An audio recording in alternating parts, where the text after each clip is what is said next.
Et coucou, bienvenue sur cette nouvelle vidéo de la chaîne avec un bon thé. Le thé est là, il est tout petit, pas d'eau aujourd'hui, donc on se contentera d'un tout petit thé. Pas de vidéo au mois de mars, ça a été un peu compliqué on va dire. Au mois d'avril, pardon, pas de vidéo au mois d'avril, mais on va faire un petit récap quand même de ce qui s'est passé dans la bibliothèque, parce que ça a pas mal bougé, et pour du très bon notamment. Donc cette vidéo, on va mélanger un petit peu ce que j'ai lu, les lectures qui ne sont pas terminées, et c'est bien dommage, et tout ce qui est entré dans ma bibliothèque, que ce soit des achats ou des cadeaux. Donc on y va, c'est parti. On va commencer par la partie d'abord, mes lectures, et après on fera comme un petit book haul, tranquillement, voilà. Donc c'est parti pour mes lectures du mois d'avril. Alors, par quoi je vais commencer? Je vais commencer par un coup de cœur. Il est où? Il est où mon coup de cœur? J'en ai plusieurs. Mais celui-là, je veux en parler parce que je l'aime énormément. C'est un premier roman de Jean Siantard, La balade des garçons poussières. Alors, ce roman, comment dire? Je l'ai juste dévoré. Un vrai coup de cœur. En plus, c'est un premier roman. Donc on comprend d'autant plus la portée voilà, de ce bouquin, parce qu'on se dit mais c'est pas possible, il commence comme ça, il va aller jusqu'où? J'espère qu'il va continuer à écrire, parce que franchement j'ai beaucoup aimé la plume de Jean Siantard. J'avais fait un post Insta sur ce bouquin, donc si jamais vous pouvez aller le voir, mais je vais essayer d'être brève cette fois-ci. En 2 mots, on parle d'un homme, un jeune homme, Jacob, qui est plutôt... alors c'est pas franchement, a priori, le personnage auquel on pense s'attacher. Il est assez taiseux, solitaire, voilà, on se dit bon, ok, pourquoi pas, au départ. Et même, il a en lui quand même... il est pro de tout ce qui est self-défense, donc on sent qu'il y a quand même une violence en lui, et puis le bouquin s'ouvre par une scène plutôt violente. Et au fur et à mesure, mais on s'attache à ce personnage, qui va en fait être hanté par le suicide on va dire, de son premier amour, un jeune homme, alors qu'il était au lycée, je crois. Oui, il était assez jeune. Mais c'était un amour, on va dire... c'est vraiment le premier amour où on ne sait pas trop si l'autre aussi éprouve la même chose, etc. Un premier amour qui est en plus très éphémère. Mais en tout cas, de son ressenti à lui, voilà, il y avait cet amour, il a ressenti, lui, cet amour très profond. Et donc il va continuer à grandir hanté par le fantôme de ce jeune homme. Et on va voir un petit peu où ça l'a mené, où ça le mène, quelle autre rencontre il va faire, qui va être assez déterminante dans sa vie. J'en dis pas plus parce que c'est vraiment un roman à découvrir. Ce que j'ai aimé, donc déjà c'est la plume de Jean Siantard. C'est ces grands espaces. On est dans les États-Unis, on imagine un petit peu, alors je sais que ça apporte un nom, mais je sais plus lequel, ces espèces de boules à la fois de poussière et de végétaux qui roulent comme ça là dans les westerns sur le sol sablonneux avec une espèce de terre, oui plutôt, enfin pas sablonneux parce que c'est plutôt une terre comme ça très aride, très poussiéreuse. Et ce qui est fort et ce que j'ai aimé, c'est qu'en fait, donc on part avec ce personnage Jacob qui a priori n'a pas les codes pour se faire adorer, en fait. Et on finit par l'adorer. Moi, c'est vraiment un des rares bouquins où j'ai autant aimé un personnage, en fait. Il est d'une complexité, mais à la fois d'une grande simplicité. Jean Siantard a vraiment réussi à décrire un personnage avec plein de facettes, donc très réaliste. Et en plus, ce que j'ai aimé, c'est justement toute cette force dans à la fois la simplicité et la complexité. Parce que donc il va être question de l'homosexualité de ce jeune homme. Et, mais pas seulement en fait. C'est-à-dire qu'on va voir à la fois la simplicité qui va être reliée à l'homosexualité qui du coup, voilà, c'est comme ça en fait. C'est limite à la base pas un sujet, ça va le devenir, mais à la base c'est limite pas un sujet.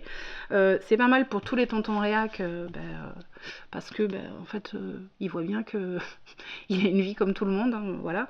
Et à la fois très complexe, voilà, parce que il est comme tout le monde, il n'est pas tout blanc, tout noir, il a ses contradictions, ses défauts, etc. Et il va rencontrer aussi des personnes qui, eux, par contre, vont être très représentatifs de certains archétypes de personnes que l'auteur a lui-même rencontré. Je me permets de faire cette petite remarque parce que j'ai eu la chance de rencontrer à 2 reprises Jean Siantard lors de séances de dédicace. Et donc c'est lui qui m'en a parlé aussi. Donc sans être un roman autobiographique du tout. Voilà. Mais il a pioché sur certains personnages, soit de ses rencontres éphémères, soit de son entourage plus direct, pour construire ses personnages. Donc. Et donc voilà, il va rencontrer comme ça des personnages très variés, qui vont avoir un rapport à la masculinité, à leur sexualité très différent. Et ça va enrichir un petit peu en plus le personnage principal, je trouve. Et il est d'une force, ce bouquin. C'est un des rares comment dire, personnages à autant m'avoir hanté, en fait. Très très addictif. Alors on adore l'histoire, mais qu'est-ce qu'on peut s'attacher à ce personnage? Je pourrais en parler pendant des heures, mais il faut vraiment l'avoir lu. Et voilà, j'aimerais pouvoir discuter avec des personnes qui l'ont lu, parce que vraiment c'est un magnifique roman, et on espère qu'il y en aura d'autres. Voilà. Donc, chez Les Avrils, La balade des garçons poussières de Jean Siantard. Énorme coup de cœur. Tant qu'on est dans les coups de cœur, un autre coup de cœur. Là, c'est chez Albin Michel de Romain Potocki, Le jardin dans le ciel. Là, on est sur un tout autre registre. Pareil, je crois que c'est un premier roman. Je crois que Romain Potocki a écrit d'autres choses, mais pas un roman en tout cas. Je ne sais plus ce que c'est. Il est photographe, réalisateur. Ah oui, il est l'auteur de L'homme itinérant, paru aux presses de la Renaissance en 2013. Oui, donc voilà, Le jardin dans le ciel est bien son premier roman, je dis pas de bêtises. Pareil, fantastique. On applaudit ces auteurs qui publient des premiers romans aussi aboutis, aussi magnifiques. Oui, voilà, tout simplement, aussi magnifiques. Je sais pas si c'est très français. Aussi beau, en tout cas. Le jardin dans le ciel, je l'ai vu passer sur Insta, sur le compte de Les parenthèses élémentaires de Karine Dijoux. Elle le donne à lire à ses élèves qui l'adorent, et je ne suis pas du tout étonnée. On est sur une histoire d'un jeune homme qui vit dans une cité, et voilà, la vie de cité avec tous ces codes, etc. Et en plus, ce jeune homme vit seul avec sa maman qui, au moment du roman, est hospitalisée dans un état plutôt critique. Et ce jeune homme donc doit se débrouiller seul. Il doit se débrouiller seul pour survivre, subvenir à ses besoins. Donc, qu'est-ce qu'il va faire? Il va demander au caïd du coin, qui est vraiment le gros caïd bien costaud, l'autorisation de cultiver des fleurs pour sa maman. Alors il y a tout un passage là de cette rencontre entre ces deux jeunes hommes qui est très poignante, parce qu'en plus il faut savoir que le personnage principal est bègue. Donc forcément on rit de lui, etc. Mais par moments, quand il est animé d'une certaine émotion, il arrive à sortir les mots. Mais alors, ils lui viennent tout seul, il arrive à trouver en plus les bons mots, il a vraiment une façon de parler qui peut être extrêmement poétique. Et donc, il va avoir cette autorisation, et il va au sommet de son immeuble, hein, je crois que c'est au 22e étage, je crois qu'il y a 22 étages dans sa tour, sur le toit en fait, il va donc cultiver des fleurs. Mais il ne va pas que cultiver des fleurs, il va en même temps de tout cela faire la rencontre avec une librairie et sa libraire particulière, fantasque on va dire, et à la fois donc il va cultiver ses fleurs, mais pas que, je vous laisse pareil découvrir, on reste dans une cité avec certains codes, etc. Et en même temps se cultiver par les livres. Et cette rencontre décisive de la libraire, mais pas que, de tous les habitués de cette librairie qui est assez atypique. Et donc voilà, il va cultiver à la fois son esprit et ses connaissances en jardinage, il va devenir en plus un expert. Donc ça va un peu tout ça le sortir aussi de cette ambiance morose de la cité, de l'hôpital où il doit aller visiter sa maman. Et en plus, il a un rapport très particulier de base avec sa maman. Il n'y a pas franchement... il y a plutôt des non-dits, de la froideur, voire de l'agressivité de la part de sa maman, etc. De la violence et tout. Et tout ça mélangé, ça donne un roman détonnant, bourré de conseils de lecture. Mais j'ai cru que j'allais tout acheter. Enfin, j'en ai acheté beaucoup. D'ailleurs, j'en ai lu un qui est sur la liste, pas tous encore. Mais alors, enfin, c'est juste royal. On nous donne des idées de lecture. Alors, c'est pas bon pour la palle, hein. Elle grandit. Mais par contre, c'est extraordinaire, en fait, de remettre un petit peu voilà, les livres au centre des intérêts de la jeunesse. Alors, on dirait une vieille qui parle, mais c'est ça, en fait. Et de voir en fait le pouvoir qu'ont les livres et la lecture et les bons mots sur les jeunes générations. Et pareil, avec des personnages alors très marqués, oui, avec des caractères très, très tranchés, une beauté. On a envie de lire tellement de livres, on a envie de relire Le Petit Prince, on a envie de relire Le Vieil Homme et la Mer, on a envie d'en lire tellement, d'en découvrir des nouveaux, dont je vous parlerai aussi après.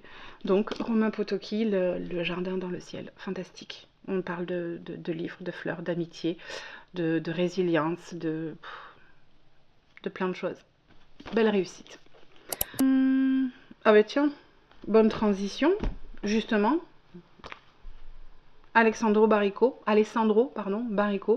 Novecento, pianiste en monologue. C'est un des bouquins qu'on trouve dans le livre de Romain Potocki, Le Jardin dans le ciel. Et c'est un des bouquins que le héros dévore. Voilà. Et très court, je crois qu'il y a à peine 80 pages, même pas 80 pages. Et comme le dit Tistou, oui, j'ai oublié de vous dire comment il était surnommé, Tistou. Pareil, par rapport en référence à Tistou, les mains vertes. Oh, je ne sais plus le titre exact. Et un livre jeunesse. Du coup, il nous parle de Novecento et il est happé par ce bouquin, et je le comprends. Un superbe livre sur un jeune homme qui en fait n'a jamais mis les pieds sur terre. Il est sur un bateau quasiment toute sa vie à composer des musiques. Et une musique particulière, une musique qui n'appartient vraiment qu'à lui, on va dire. Et un personnage tellement attachant aussi, on s'attache à lui en 70 pages en fait à peine. Ce jeune homme qui vit sur ce bateau, qui ne peut pas en sortir, son bateau qui est son monde entier, l'océan qui est son monde, et il va être lui marqué par la musique en fait. C'est un livre en 70 pages, on est happé, ça se lit en 2-2, on prend pas grand risque à le tenter. Formidable. Et donc un des bouquins conseillés dans le roman de Romain Potocki, Le Jardin dans le ciel. Ensuite, qu'est-ce que j'ai lu ? rien à voir. Première fois que je lis de la cozy fantasy. Je n'en avais jamais lu et je suis pas déçue. Alors c'est très reposant, c'est comme son genre l'indique, très cosy. C'est tout mignon, c'est doux. On pose le cerveau. Vous savez, c'est comme la petite série doudou qu'on regarde. Voilà. On a en plus une couverture toute mignonne, un jaspage trop kawaii et une écriture très simple, il n'y a pas de grande sophistication. Une histoire efficace. Alors ça bouge pas beaucoup, c'est cosy, hein, c'est tranquille hein, le rythme. Mais très plaisant à lire. Je pense que j'en lirai d'autres. D'ailleurs, vous verrez dans le book qu'on va faire après, j'ai acheté un autre cozy fantasy que je voyais passer partout, mais j'osais pas, j'étais pas... Le style, je savais pas si j'allais adhérer. Alors, on verra, hein, parce que c'est pas la même autrice hein, qui a fait l'autre. Et je crois que c'est un auteur en plus, l'autre, je sais pas. Mais là, c'est très mignon. Très très bienveillant. Voilà, on a que ça, que de la bienveillance. On va suivre Kiela, une jeune fille qui doit fuir la bibliothèque dans laquelle elle vit même carrément. Elle est bibliothécaire pour l'Empire et elle est orpheline et elle vit donc dans sa petite section de bibliothèque qu'elle doit garder. Elle garde les livres de sortilèges les plus précieux. Et du coup, elle doit fuir avec son amie qui est une plante magique, une plante araignée, qui est dotée d'intelligence et de la parole, des sens, etc. Un vrai petit familier. Et elle doit fuir suite à un incendie qui est créé par une révolte. Et elle se réfugie dans son île natale. Et dans sa fuite, elle a emporté avec elle des livres de sortilèges pour les protéger. Parce que pour elle, c'est sa mission de bibliothécaire de protéger les livres. Sauf qu'en fait, ce sont des livres de sortilèges et la magie n'est réservée forcément qu'à une élite. Et donc elle a fait en même temps quelque chose d'illégal, mais qui pour elle lui semblait tellement évident. Donc elle va se réfugier donc, sur son île natale, dont elle a peu de souvenirs, elle en a quelques-uns, mais elle est partie très tôt avec ses parents. D'ailleurs ça manque par contre, on ne sait pas trop pourquoi ses parents ont quitté l'île pour l'Empire, ou alors ça m'a pas marqué. Mais bon, ça n'empêche pas d'apprécier l'histoire. Et elle qui est plutôt, pareil, voilà, solitaire, on voit le petit rat de bibliothèque, etc. Mais elle va devoir composer avec une population complètement différente, une population au contraire très accueillante, où tout le monde se connaît, où tout le monde se mêle un peu de la vie de tout le monde, mais pas méchamment, c'est pas des commérages, etc. Non, c'est un petit peu le pays des bisounours, on va dire, voilà. Et, mais pas que, parce que voilà, il n'y a pas que des bisounours. Et du coup, on va voir comment elle va faire pour à la fois continuer à cacher ses bouquins, à la fois se faire une place dans son île natale, rester à la fois discrète, mais en même temps subvenir à ses besoins, etc. Et elle va d'abord vendre des confitures à la framboise. Voilà, donc forcément ce bouquin il donne envie de faire des confitures, ou manger de la confiture. Et tout le long, c'est truffé de moments où les personnages boivent du thé en dégustant des cinnamon rolls. Donc, je ne sais pas si vous voyez ce que c'est ces roulés à la cannelle typiques de la cuisine suédoise et qui ont été importés pas mal aux États-Unis, etc. Donc, je crois qu'il y a une petite différence entre la recette suédoise et la recette des États-Unis, mais bon, c'est l'idée, une espèce de pain brioché avec de la cannelle à l'intérieur. Ça faisait des années que je voulais en faire, ça y est. Ça m'a complètement convaincue d'en faire. J'en ai fait pendant une semaine, je n'ai fait que des roulés à la cannelle et je n'ai mangé que des roulés à la cannelle. Un vrai régal. Donc on va suivre cette jeune fille avec son compagnon et voilà, c'est cosy, c'est doux. Il y a un petit revirement de situation qui est bien fait, qu'on ne voit pas venir.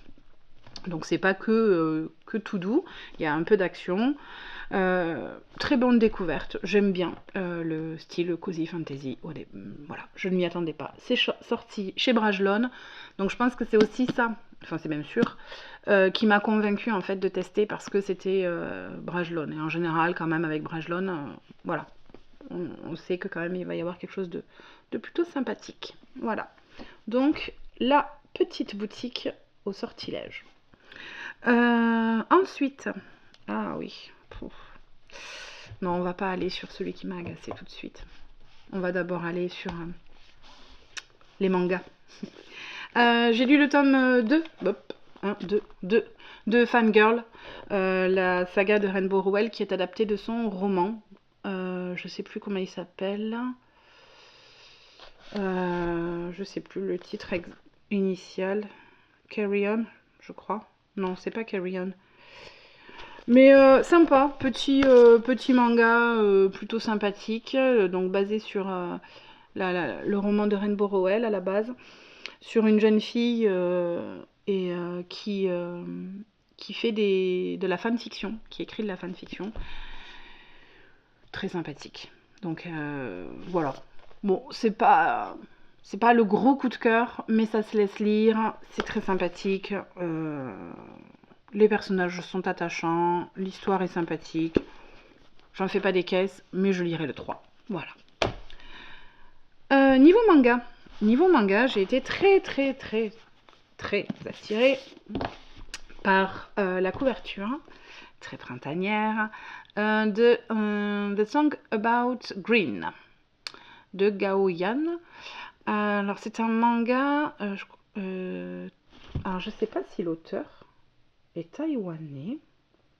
En tout cas, ça se passe à Taïwan et pas au Japon, pour une fois, entre guillemets. Bon, je le trouverai pas là. Mais et alors en fait, ce qui m'avait donc à la fois ce qui m'avait tenté, c'était donc à la fois la couverture, parce que donc là on a le tome 1 et là le tome 2. Voilà. Donc je trouvais ça très printanier. J'aimais bien les codes là, voilà, du tourne-disque, le baladeur, etc.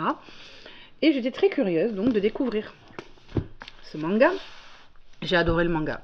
C'est doux, c'est mignon. L'héroïne est une jeune fille qui va rencontrer un jeune homme et en fait ils vont être liés par la musique, par leur passion commune pour un artiste japonais, lui, je crois. Oh, je ne veux pas dire de bêtises. Et donc ils vont beaucoup échanger autour de la musique et notamment et aussi autour de l'œuvre d'Haruki Murakami. Alors, c'est là où ça se corse. C'est-à-dire que tout le long des 2 volumes, je n'ai eu qu'une envie, c'était de lire l'œuvre d'Haruki Murakami. J'avais déjà essayé un Q84 il y a très longtemps, j'avais pas été convaincue. Je savais pas si c'était qu'en fait je n'aimais pas le style, si je n'étais pas assez mature, on va dire, assez mûre pour comprendre et apprécier. Je l'avais pas terminé, je l'avais mis de côté. Mais là, donc, ça nous parlait beaucoup de Kafka sur le rivage et de la balade de l'impossible. Autant j'ai adoré The Song About Green, autant le tome 1 que le tome 2, c'est doux, c'est mignon, c'est référence à la musique, même si voilà, je l'ai écouté la musique, moi elle me parle pas, mais c'est pas grave, on voit voilà à quel point ça peut lier des personnes, etc. Ainsi que la littérature. Et donc, en ayant l'eau à la bouche à ce point pour l'œuvre de Murakami, et plus particulièrement à la balade de l'impossible, sachant que la balade de l'impossible, ça faisait déjà un petit moment, un sacré moment que je voulais le lire. Je l'avais vu passer partout, tout le monde disait que c'était merveilleux, etc. Donc, je me suis empressée de lire la balade de l'impossible. Bon, j'aurais dû m'en douter hein, dès le départ, dès le titre, impossible. Impossible en fait pour moi de continuer. Alors oui, il y a des très beaux passages, j'ai annoté plein de petites choses, etc. Il y a vraiment des beaux passages, l'écriture peut être très belle, mais en fait je pense que je n'aime pas le style d'Haruki Murakami. Tout simplement, ce n'est pas pour moi. Et je voulais persévérer. J'ai persévéré. Alors ça a été long, hein. Long d'en arriver à peu près la moitié, ouais. Même à peine la moitié du roman, même pas. Très dur. Et puis il y a eu une phrase. Il y a eu une phrase qui a fait que j'ai dit bah non en fait. Là c'est un non définitif, je ne peux pas lire ça. Une phrase qui parle de violence sexuelle et du mot en 4 lettres. mais d'une façon où en fait, je n'arrive pas à savoir parce qu'il n'y a pas de... C'est pas justifié pour moi. Je n'ai pas senti la dénonciation d'un tel acte. J'ai senti au contraire peut-être le côté fantasme là-dessus. Enfin, moi, ça m'a profondément refroidi. Après, oui, dans le livre, effectivement, il parle beaucoup de sexualité, etc. C'est pas ça qui est gênant. Parce que sur le coup, on se dit, bah, c'est super, des ados qui arrivent à parler aussi librement, aussi simplement de leur sexualité sans en faire un sujet tabou. C'est super, c'est top. Sauf que là, on parle pas de sexualité, on parle de crime. Et en fait, cette phrase-là, elle est tellement sortie d'un contexte. Elle passe comme ça, comme si c'était normal. Moi j'ai dit bah non en fait, non, on ne banalise pas les violences quelles qu'elles soient et donc là en l'occurrence les violences sexuelles. J'ai pas compris l'intérêt et là ça m'a refroidi. Voilà. Après il y a des très belles choses mais voilà, j'ai pas envie d'y passer 20 ans parce que bah, ça a été impossible pour moi et je pense pas que je réitérerai l'aventure Murakami. Voilà, tout simplement. Au revoir. C'est pas fait pour moi. Mais c'est pas grave, parce que j'ai d'autres très bonnes choses. Alors là, c'est Love Song, que j'ai démarré en avril. Je ne l'ai pas terminé, parce que je l'ai commencé fin avril, et je me suis précipitée aussi sur un autre bouquin, enfin bref. Love Song de Jane Sanderson. Alors là, par contre, j'adore. C'est un peu long par moment, mais j'aime beaucoup. J'ai aimé beaucoup l'idée parce que Love Song, on parle de chansons d'amour. On y voit deux personnes qui s'embrassent, qui sont assez jeunes, avec ce tourne-disque. Donc là, j'ai dit ça, c'est pour moi. Et le pitch est juste génial. Donc je vais tout simplement vous le lire parce que c'est très bien résumé. Daniel et Allison se sont aimés quand ils avaient 16 ans, avant qu'elle ne s'enfuit du jour au lendemain sans donner d'explication.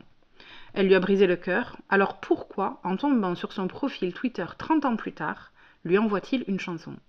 Et pourquoi ne peut-elle pas s'empêcher de lui répondre par une autre chanson? Ancrée dans la nostalgie du premier amour et de la musique comme on n'en fait plus, Love Song pose la plus grande question de toutes. Et si ce qui aurait pu être restait encore à venir? Voilà, alors moi là il m'en faut pas plus.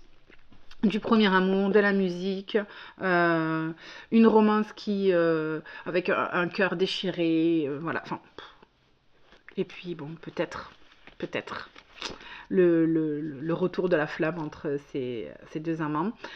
Ce que j'ai lu là, c'est top. Moi, j'aime beaucoup. Pareil, profondément ancré dans la culture pop britannique.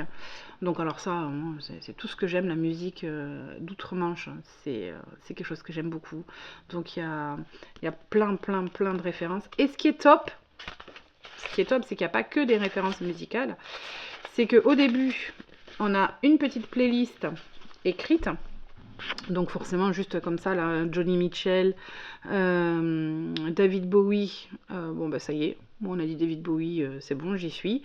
Et en plus, on a 3 petits QR codes ici, un pour Spotify, un pour Deezer, un pour YouTube, donc top du top. Mais il n'y a pas que ça comme ref musical, on en a aussi à la fin du bouquin, et moi j'en ai noté encore d'autres parce que juste génial. On a du Bob Marley, on a quoi d'autre, Robert Smith, voilà. Oui, je l'ai dit. Enfin voilà, on a plein de références, forcément les Beatles, etc. Alors ceux qui aiment la musique et qui aiment les beaux, décidément les oiseaux, les beaux romans d'amour, allez-y, c'est top. Love Song, je ne l'ai pas terminé, mais il sera terminé et je pense qu'il sera dans mes coups de cœur 2025. Je fais le tour, je regarde un petit peu ce que j'ai. Et je crois que j'ai terminé sur mes lectures d'avril. Oui, j'ai terminé mes lectures d'avril. Donc on va passer maintenant à un petit book haul. On va le faire assez rapide parce qu'il y a beaucoup de choses. Mais comme je ne les ai pas lues, je ne peux pas donner mon avis et je ne vais pas m'éterniser. Donc c'est parti pour le petit book haul. Alors on va commencer Ah ben tiens, on va commencer par ça. La littérature japonaise, parce que bien sûr je persévère. Je persévère. Ce n'est pas Haruki Murakami, mais La tombe des Lucioles, et si je dis pas de bêtises, c'est ce qui a inspiré le fameux Ghibli, Le tombeau des Lucioles. Voilà, l'histoire d'un frère et d'une sœur qui s'aiment et qui vagabondent dans l'enfer des incendies, tandis que la guerre fait rage. Voilà. Donc, ça me disait bien de tenter encore de la littérature japonaise par un autre auteur. Voilà.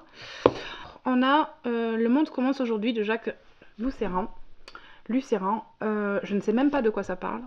Il m'a suffi en fait d'avoir la ref de ce bouquin dans celui-ci, le fameux Jardin dans le ciel, qui est truffé donc de recommandations. Je crois que ça parle donc, oui, voilà, c'est ça, de la Seconde Guerre mondiale quand même, donc c'est pas un sujet super facile. On nous dit une somptueuse leçon de résilience et un chant d'amour à la vie, dont la quête a lieu partout, du vestibule de l'enfer aux immensités américaines. Bon, moi, c'est le genre de choses qui me donnent juste envie. Voilà. Donc on va voir. On va voir. Qu'est-ce que j'ai mis aussi? Ah oui, la danse des damnés. Alors ça c'est, je ne sais, pareil, je ne sais même pas de quoi ça parle. Je crois que ça parle de, c'est au Moyen-Âge. Une véritable réflexion sur les luttes pour l'égalité et la liberté, autrefois comme aujourd'hui. Bon. Ça c'est directement influence Bookstagram. Je le vois passer partout. J'ai eu envie, il est sorti en poche. C'est parti. Pareil, influence des réseaux. La colère et l'envie d'Alice Renard. Isor n'est pas comme les autres. C'est une petite fille mutique rejetant les normes. Quand elle rencontre Lucien, un voisin septuagénaire, l'alchimie opère immédiatement entre ces âmes farouches. Un roman sur l'amitié et l'amour indispensable pour la beauté qu'il nous offre. Promis juré, ça frappe au cœur. Voilà, pareil, je n'ai entendu que du bien. On verra ce que ça donne. Ça, je l'ai vu passer dans une des bibliothèques idéales de la chaîne d'Adrien, Les Mémoires d'Adrien. Je sais plus qui l'avait présenté comme un de ses romans favoris, je crois. La lettre qui allait changer le destin d'Harold Fry, de Rachel Joyce. Donc pareil, là, hein, j'ai craqué pour pas mal de formats poche. Il aura suffi d'une lettre, la lettre d'adieu d'une amie qui se meurt, pour jeter Harold Fry sur les routes d'Angleterre. En plus, voilà, l'Angleterre. Quelques sous en poche, une paire de chaussures bateau et l'espoir de la revoir encore une fois. Cottage après cottage, bocage après bocage, Harold marche, persuadé que tant qu'il avance, son ami vivra. Il marche et repense à la vie. 1000 kilomètres parcourus pour que le destin d'Harold Fry rejoigne celui de sa femme, son fils, son ami et tous ceux qu'il croise sur sa route. Voilà. Donc on va tenter. J'espère cela les lire quand même assez prochainement. Ensuite, qu'est-ce qu'on a eu? Ah oui, j'avais beaucoup aimé Rachid Benzine, j'avais lu. Alors, je veux pas dire de bêtises. Voyage au pays de l'enfance, que j'avais adoré. Donc c'est souvent des œuvres très courtes, hein, vous voyez. C'est pas bien long à chaque fois. J'avais adoré. C'est très puissant. Ça bouleverse. C'est une écriture voilà, qui ne fait pas de chichi, qui parle de sujets très très forts. Et j'avais beaucoup aimé sa plume. Et une amie m'a reparlé parce qu'elle avait lu Voyage au pays de l'enfance et elle avait beaucoup aimé. Et du coup, j'ai eu envie de lire quand même ces deux autres succès hein, dont on entend beaucoup parler, Lettre à Nour et Le silence des pères. Voilà. Donc, pareil, ça je pense que je vais les lire plutôt rapidement. Il me tarde de les lire, ces genres de bouquins que j'aime bien en général. Voilà, très percutants, très puissants en peu de mots. Ensuite... Édouard Abbé, Le gang de la clé à Molette. Parce que j'ai jamais lu Édouard Abbé. Je voulais prendre à la base Le désert solitaire, mais il n'était pas en rayon. Et du coup, j'ai pris Le gang de la clé à Molette. Donc on est chez Totem, hein, qui est le label poche de Bellmeister. Donc grands espaces, Amérique, etc. Et on parle ici là de rébellion face à l'industrie qui défigure le paysage, les grands paysages. On imagine voilà, ces grands déserts américains, de l'ouest américain, avec des routes qui sont construites, etc. Et donc on a des personnes qui vont saboter tous ces travaux. Et visiblement, c'est un chef-d'œuvre. Donc il me tarde de lire enfin Édouard Abbé, dont j'entends beaucoup parler et beaucoup de bien. Et j'ai pas de doute, voilà, Gallmeister, pareil, plutôt fiable. Ce que j'ai lu jusque-là de chez eux était plutôt de qualité. Donc Édouard Abbé, je tiens, oui, je vais la présenter. Catherine Astier, que j'ai eu la chance, pareil, de rencontrer lors de la deuxième séance de dédicace à laquelle je suis allée rencontrer Jean Siantard, l'auteur de La balade des garçons de poussière. Donc c'était le jour de la Saint-Jordi, le 26 avril. La librairie du coin proposait donc des rencontres avec plusieurs auteurs. Donc je suis allée rencontrer Jean Siantard. Et il y avait Catherine Astier, qui est une auteure de ma région, qui à côté de ça est prof de français dans un lycée à côté. Et donc elle a ici un petit recueil de poèmes qui peuvent se lire de manière indépendante. Je crois qu'il y a 4 parties différentes.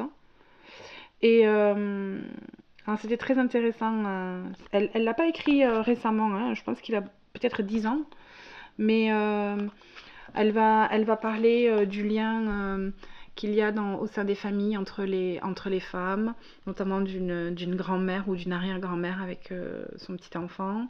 On y parle de la nature, enfin voilà. Il me tarde vraiment d'aller piocher dans ces poèmes. J'ai pas encore démarré, mais il me tarde d'aller mettre mon nez là-dedans. Voilà. Donc Catherine Astier, avec des témoignages poétiques. Voilà. Ensuite, virée toulousaine avec ma fille. On s'est arrêté à la librairie Ombre Blanche, qui est une librairie culte sur Toulouse, et qui propose dans une de ces librairies, parce que le Ombre Blanche, je crois qu'il y a 3 sites en fait. Et notamment, il y a un endroit où c'est que de la VO. Donc des bouquins en VO avec plusieurs langues. Donc j'ai enfin pu trouver du William Blake. William Blake, pourquoi je tenais à le lire? Mais déjà c'est un auteur britannique. Et donc forcément j'ai une petite affection pour tout ce qui vient d'outre-Manche, vous l'aurez compris. Et en fait c'était dans un bouquin. Oh punaise. Je l'ai au bout de la langue, un bouquin où en fait il y avait le personnage principal, une femme qui était traductrice et qui traduisait du William Blake. Donc du coup j'avais adoré le peu d'extraits qu'il y avait. Donc là j'ai pris un tout petit recueil parce qu'il n'y avait pas celui que je cherchais. Et après l'autre qui était proposé, c'était un gros pavé. Non merci, voilà. Donc William Blake, Tiger et Marina de Carlos Ruiz Zafón. Pareil, parce que ça faisait longtemps que je n'avais pas lu cet auteur. Et pourquoi pas le lire en VO, puisque voilà, en espagnol aussi, ça va, j'ai fait des études d'espagnol, donc j'ai encore des bons restes. Voilà, donc pareil, il me tarde de le lire. Et ça y est, on arrive au bout, avec maintenant 2 cadeaux qui sont venus agrandir ma palle. Caresser les velours de Sarah Waters.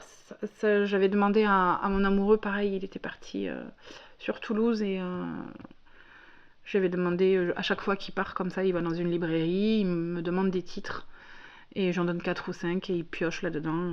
Voilà, donc je lui avais marqué Caresser les velours, je ne sais même plus l'histoire ni quoi que ce soit, mais pareil, j'en ai entendu parler sur les réseaux. Premier roman aussi, qui est devenu culte outre-Manche. Ok. Sarah Waters revisite le genre du roman historique et nous offre une vision insolite et fascinante de cette fin de siècle qui préluda à la belle époque. Ok. Et du coup, parce que il est gentil, mon amoureux, il m'a aussi pris un autre livre d'elle, Du bout des doigts. Voilà, donc il me tarde, pareil, voilà, de lire ces 2 bouquins, qui étaient donc les cadeaux de l'amoureux, et quand même si je ne l'ai pas fini, c'est un achat d'avril que je suis en train de lire. Encore chez les Avril, une maison d'édition que je connaissais très peu, les Avril. Donc c'est eux aussi qui ont publié la balade des garçons poussières. Et c'est Jean Siantard notamment qui m'avait parlé lors de notre rencontre de La Petite Bonne de Bérénice Pichat, et une abonnée Instagram aussi qui m'en avait parlé. Donc j'ai enfin La Petite Bonne de Bérénice Pichat, qui concourt en plus, je crois, pour le prix des libraires 2025. Elle l'a obtenu en Belgique, le prix des libraires. Et là, c'est pour la France, je crois que c'est le 9 mai, c'est tout bientôt, donc il me reste pas longtemps pour le lire. Mais déjà, j'adore ce que je lis. Une narration très particulière, où on alterne les vers libres et la prose, mais qui servent la narration, qui servent le propos. Et on est sur ce que j'aime beaucoup, on est sur un huis clos. Un huis clos très, très dense, très intense, entre une bonne et son maître. Voilà. Là, ce que je lis, j'adore. On a fini avec cette bibliothèque d'avril 2025. J'espère que ça vous aura donné plein d'idées lecture, plein d'envie de lecture surtout. N'hésitez pas à venir commenter et à venir échanger dans les commentaires. Je serais ravie de parler un petit peu plus de certains bouquins. Vous pouvez aller regarder aussi sur mon Insta, il y a d'autres livres dont j'ai parlé un peu plus en profondeur et certains dont je vais parler aussi. Je vais faire un post là sur Le Jardin dans le ciel, je pense, et sur de toute façon La balade de l'impossible aussi, parce que voilà, il n'y a pas de raison que je ne mette pas aussi ce que je n'ai pas apprécié. Voilà, et écoutez, je vous dis à tout bientôt et passez une belle journée avec votre bouquin et un bon thé si ça vous dit. Bye bye.